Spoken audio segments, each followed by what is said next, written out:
Assalamualaikum warahmatullahi wabarakatuh. Perkenalkan, nama saya Vera Syahrani Syahdat dengan NIM 240753030. Di sini saya akan mempresentasikan tugas MKU Bahasa Indonesia dengan dosen pengampu Dr. Randa Ernawati Arif MPD dengan judul Konsumsi dan Produksi yang Bertanggung Jawab dalam bidang studi fashion busana. Yang pertama itu ada krisis fast fashion, pergeseran industri. Industri fashion beralih ke model fast fashion, cepat bervolume tinggi, harga rendah. Ini memicu konsumsi berlebihan dan limbah. Selanjutnya itu ada dampak lingkungan yang menjadi penyumbang polusi dan limbah terbesar global dengan model-model ambil buat buang yang boros sumber daya. Selanjutnya itu ada tantangan sebagai basis produksi tekstil besar, Indonesia menghadapi masalah limbah padat termasuk sisa kain dan limbah bernakonsumsi. Selanjutnya itu ada relevansi SDGs, konsumsi dan produksi bertanggung jawab. Yang pertama itu ada peran perancang. Peran perancang busana adalah memaku kepentingan kunci keputusan desain awal mempengaruhi 80% dampak lingkungan produksi.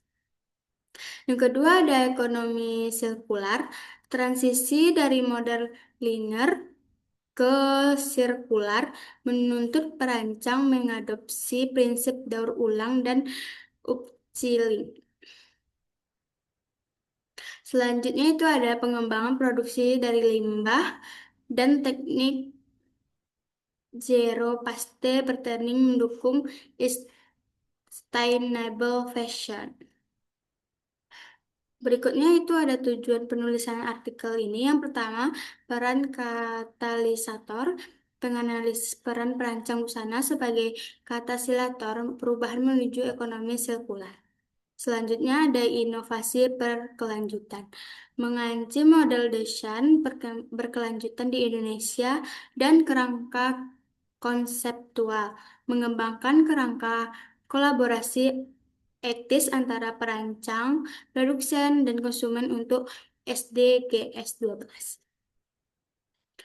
Selanjutnya, peran katalisator perancang busana. Yang pertama ada pengaruh desain awal, yang kedua ada paradigma sirkular, dan durabilitas dan pembongkaran. Pengaruh desain awal, keputusan desain awal itu mempengaruhi 80% dampak lingkungan produk. Desainer adalah pengelola ekologis. Selanjutnya itu ada paradigma sirkular. Transisi ke desain sirkular menerapkan prinsip clutter to clutter. Produk dirancang tanpa limbah. Dan ada juga durabilitas dan perbongkaran, menciptakan busana awet dan mudah dibongkar untuk daur ulang, mengurangi limbah TPA. Selanjutnya ada perancang sebagai komunikator keberlanjutan. Yang pertama itu ada fashion sebagai bahasa. Fashion adalah bahasa non-verbal yang mengedukasi konsumen. Pilihan desain membawa makna konotatif. Selanjutnya itu ada anti-konsumerisme, gerakan healing dan thrift. Fashion adalah antitesis terhadap consumer fast fashion.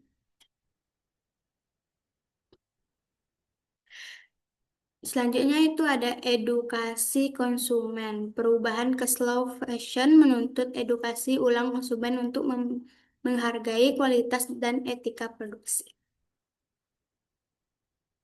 Inovasi desain berkelanjutan di Indonesia. Yang pertama itu ada upcycling dan rechilling, zero fast patterning, dan pewarna alami. Potensi pengurangan limbah. Upaya mendukung SDGs 12 mengurangi timbulan sampah sebagai substansial melalui pencegahan, pengurangan daur ulang, dan penggunaan kembali 4R sampai bergantung pada inovasi desain.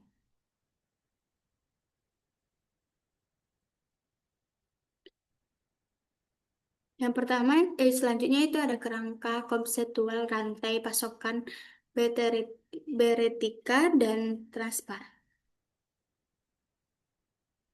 Dan yang terakhir itu ada masa depan fashion berkelanjutan di Indonesia. Yang pertama ada interaksi perancang, perancang sebagai katalisator perubahan. Yang kedua ada inovasi desain 4R. Yang ketiga ada rantai pasokan etis, kerangka.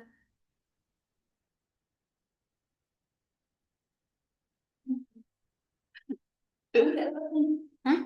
Ini pas.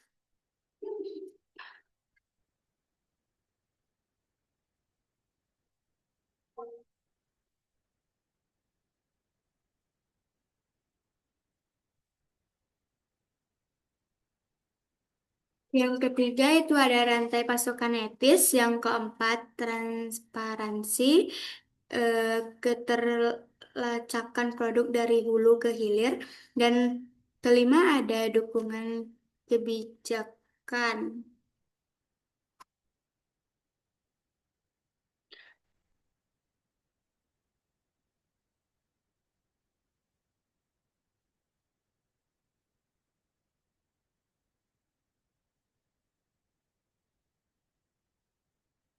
Mungkin hanya ini yang dapat saya sampaikan. Terima kasih. Assalamualaikum warahmatullahi wabarakatuh.